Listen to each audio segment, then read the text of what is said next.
Let's talk all things music now. The Eastern Cape Mdantsane-born artist, real name Sakumzi Qumana, brings his own life experiences to the fore. Known as part of the renowned South African Roots-Electro outfit, Johnny Cradle, the producer, vocalist, multi-instrumentalist and songwriter's 2-decade plus, has a new offering. He has a new project out titled Reprise on 2nd Avenue, a more spiritual and personal project that doesn't only reintroduce his sound to his audience, but connects him to the new ones. He joins us now in the studio this morning to tell us more. Very good morning to you, Kut. Thanks for joining us. Welcome. Good morning. Thank you. Good to have you, man. Good to have you on the show this morning. Yeah, thanks for having me here. Right. Yeah. Let's talk about your background, how you started musically and how you got to this point. So I was always interested in music. Obviously, you know, being born in the 80s, there was music, house parties at home, Brandavazi, jazz, my dad and everything. And then, you know, I just liked computers and keyboards and this kind of thing, so I started doing that. I think I started actually wanting to do it myself actively when I listened to Sade's Lovers Rock album. Right. Yeah. And now that you've branched out on your own, you now pursued a solo career. How does it differ from your previous work with Johnny Cradle? It's my personal view right now. It's about I'm reconnecting, sort of reconciling, and it's about a reckoning, really. You know, I think as people or as artists, we have to speak from a more personal perspective, no more generalizing, no more being on the fence about anything. So now I'm able to just explore that fully without wondering or without having to please anyone or worry about do we share the same views or not. I can just go more freely. Yeah, maybe sharing the view is one thing, but in terms of the musical influence, have you continued on the same trajectory or you've charted your own path completely different from what you did with Johnny Cradle? I would like for everyone to listen to both projects and decide for themselves. Okay. Yeah. But where do you stand then?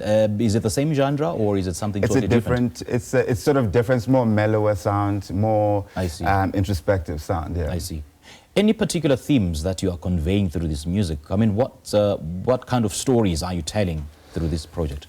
Like I said, I think it's about reconnecting and deciding how I feel currently as a human being about grief, about love, about loss, about spirituality. So we all have to decide exactly where we stand. Like I say, you know, we can't sit on the fence about these things anymore, and about social issues as well. Like recently, everyone had to decide, who are you voting for? So there you can't say this or that one. You have to choose, you have to mark your X. This is what I'm talking about here on all those different topics. So how much of each finds expression in this project? I mean, how much of spirituality is expressed in this one and how much of the social issues find expression?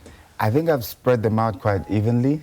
I think I spent months on the songs, changing them and replacing songs to kind of get it a more sort of rounded piece of work. So I think it's all spread out throughout. But is it your own personal story that you're telling, or are you just generalizing on some of the issues that you just articulated? It is my personal. I decided for everything to be about how I feel about issues, even if I'm speaking about humanity issues, but they're all from my personal perspective. I think that's important. Okay.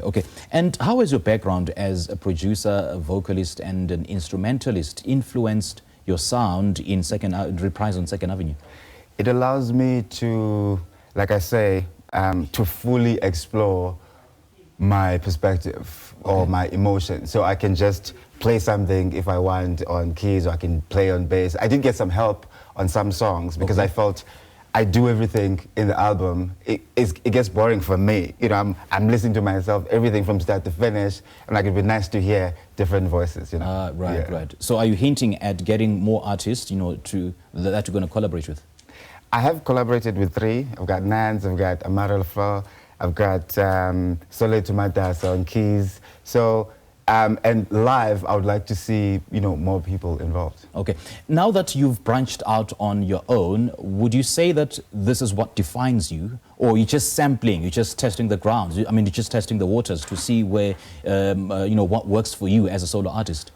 I would say this is it. This is it? This is it. Okay. Yeah, so this is you. This is what defines you and your musical career. And from this point onwards, it'll be more of this. Right. Yeah. So what has been the most rewarding element of, you know, branching out on your own and creating your own music and telling your own personal story on your own, in your own terms? seeing this.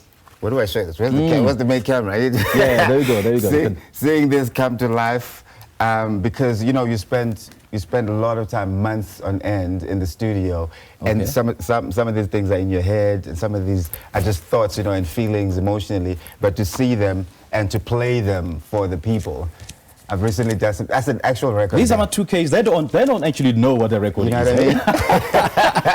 Yeah. So where do you play this? You play it on your turntable. Oh, turntable. Eh? Yeah. So you buy a record player. I mean, go to your mom, your parents' old things. Go look there at the back. I'm sure you'll find one, or you can go to the store. I know there is. But this you can get this on any store right now. It's out. Like I said, you know, the most. So vinyls are making a comeback. They have come back. Is it? That's what I listen to at home.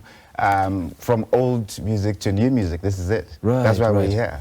Nice. And then in terms of the quality of CDs, the quality of music, of music that you've streamed, and this, how does it differ? This is more sort of visceral to when you hear it. You know, we can say this and we can say, oh, it's more analog, it's more organic. Yeah, that's what I want it's to just find out. words, right? Until you hear it. You know, I'd recommend for anyone to just go to a record store, go to a friend of yours, just play a record. But even if it's new. Do you think there's been any technological advancements or improvements made on this? Because this is very ancient. Well, it was ancient, but it shouldn't have stopped. It is great technology.